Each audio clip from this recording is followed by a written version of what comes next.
테슬라가 왜 이럴까? 게다가 주가가 폭등하다. 실제로 주가가 폭등했습니다. 한 달 새에 테슬라 주가 상승률을 보면 27%예요. 야, 많이 올랐죠. 한 달 새에 27%니까.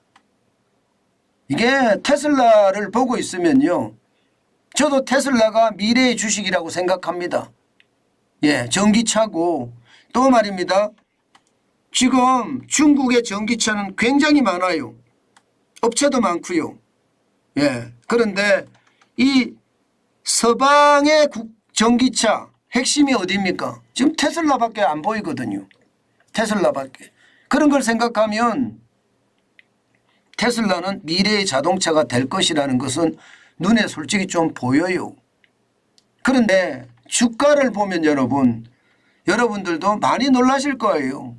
들쭉날쭉 롤러코스터가 장난 아닙니다. 보세요.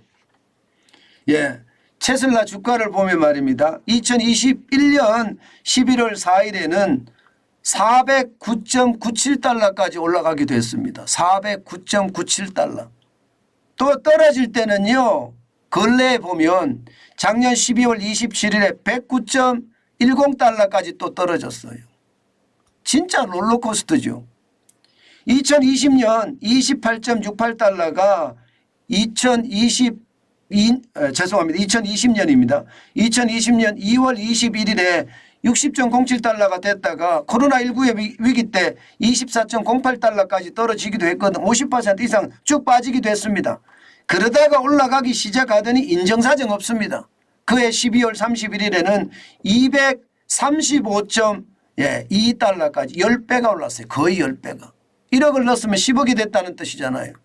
그죠? 1억을 넣었으면 10억이 됐다는 뜻이에요. 시장을 보면 진짜 놀랍습니다. 근데 이 테슬라가 말입니다.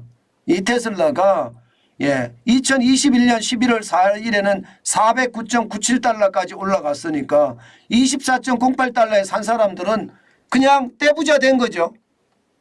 떼부자 된 겁니다. 제가 여러분에게 말씀드리고 싶은 게 이런 거예요.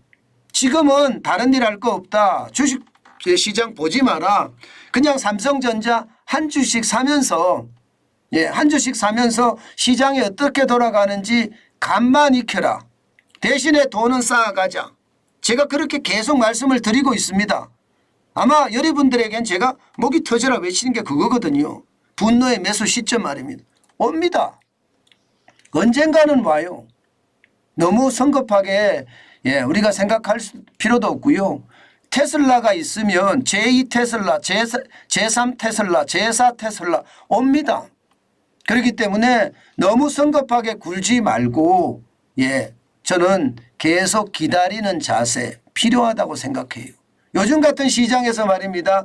지난 8월 8일 날 주당 215.49달러까지 떨어졌던 게 테슬라예요. 그런데 9월 11일 한 달 만에 말입니다. 273.58달러까지 27%나 올라갔습니다.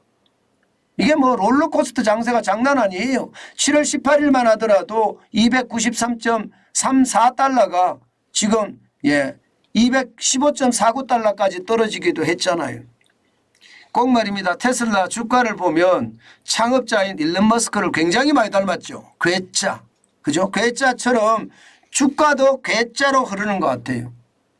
일론 머스크가 어떻게 하느냐를 보고 있으면 테슬라 주가가 보인다 이렇게까지 이야기할 정도입니다. 그 정도로 말입니다. 테슬라 주가는요. 들쭉날쭉 난리도 아닙니다. 중요한 것은 시기가 온다는 거. 시기가 왔을 때 반드시 준비해야 된다는 거. 게다가 오늘 테슬라는 폭등했죠. 오늘 말입니다. 10%가 넘게 올랐습니다. 왜 10% 넘게까지 올랐느냐. 모건 스탠리가 테슬라의 목표 주가를 올렸습니다. 주당 250달러에서 주당 400달러로 60% 상향 조정했습니다. 투자 의견도 비중 확대로 잡았습니다. 그러니까 사람들이 너도 나도 테슬라 사기에 바빴죠. 우리나라의 증권회사들이 이 보고서를 내면 쉽게 말하면 우리나라 증권회사들의 보고서는 개무시당하는 경우가 참 많거든요. 진짜 무시당하는 경우가 진짜 많습니다. 그런데 모건 스탠리 같은 데서 내니까 시장은 그냥 그대로 움직입니다. 그대로. 이게 맞을란지 안 맞을란지 사실 모르는데 말입니다. 예, 모건 스탠리 보고서에는 보면 말입니다. 테슬라가 최근에 도입하고 있는 슈퍼컴퓨터 도조 말입니다. 이 도조가 쉽게 말하면 가치가 굉장히 높다는 거예요. 예. 도조 자체가 슈퍼컴퓨터고 이 슈퍼컴퓨터는요 앞으로 자율주행차 소프트웨어를 만드는 그런 엄청난 컴퓨터가 될 거다. 이에 대한 가치가 높기 때문에 테슬라의 주가는 계속 올라갈 거다. 이렇게 이야기하고 있는 겁니다. 뭐 맞는 이야기예요. 틀리는 이야기는 아닙니다. 그렇지만 분명하게요. 분명하게 우리가 느낄 수 있는 것은요. 굉장한 어떤 평가를 잘했다. 저는 그렇게 보거든요. 분명히 앞으로 그런 일이 벌어지는 것은 사실이에요. 그러나 여러분 저는 늘 생각하는 게 그거거든요. 늘 생각하는 게 시장은요. 수많은 요소들이 작용을 해서 주가가 결정이 됩니다. 저는 공기보다도 많은 요소들이 작용을 해서 주가가 결정된다고 생각을 하거든요. 모건 스탠리의 보고서도 그중에 하나라고 생각을 합니다.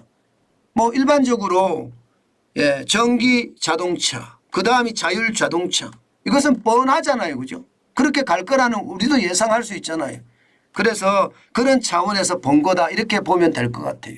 그런데 중요한 것은요. 테슬라가 이렇게 올라가니까 기술주가 덩달아 올라갑니다. 덩달아. 기술주가 덩달아 올라가니까 나스닥은 어떻게 됩니까? 기술주 중심의 나스닥도 1.14% 올라갔습니다. 156.36이 올라갔고요. 13,917.89로 마감이 됐습니다. 테슬라가 올라가니까 같이 올라가 준 거예요. 아무래도 기술주가 각광을 받을 거다 이런 생각을 할 수밖에 없겠죠. 여기에다가 말입니다. 대형주 중심의 S&P 500도 기술주가 올라가니까 같이 따라 올라갔습니다. 0.67이 올라갔고요. 29.97이 올라가서 4,487.46으로 마감했습니다. 블루칩 중심인 다우산업지수는 0.25 올라가는데 그쳤습니다. 87.13이 올랐고요. 34,663.72로 마감했습니다. 전체적으로는 여러분 전체적인 것은요. 결국 테슬라였습니다. 테슬라에 대한 보고서 하나가 시장을 들었다 놨다 했다 이런 얘기 제가 여러분에게 말씀드리고 싶은 겁니다. 저는 늘 말씀을 드려요. 요즘 같은 시장은 전문 투자자나 그렇지 않으면요. 전업 투자자들이 하는 시장이다. 우리처럼 생업에 전념하는 사람들이 투자 시장을 볼 시장은 아니다. 제가 그렇게 말씀을 많이 드리는데 그 말씀이 저는 정답이라고 봅니다. 제발 급하게 서둘지 마시고 시장은요. 계속 주시하는 것 굉장히 저는 필요하다고 생각해요. 너무 급하게 시장을 들어가다 보면 실수가 일어날 수 있으니까요. 반드시 실수에 대한 대비 반드시 저는 필요하다. 저는 그렇게 생각합니다. 그것이 여러분들의 자산을 지키는데도 굉장히 큰 영향을 미칠 겁니다. 저는 여러분에게 계속 강조합니다. 요즘같이 시장이 출렁거릴 때는 조심하시고 또 조심하시라. 그 말씀 말입니다. 그래야 됩니다. 그렇지 않고 말입니다. 시장을 굉장히 우습게 봤다가는요. 시장의 위기가 여러분들 자산, 여러분들의 가지고 있는 현금을 갉아먹는다. 저는 그렇게 생각을 하거든요. 조심하시고 조심하시는 거 잊지 마시기 바라겠습니다.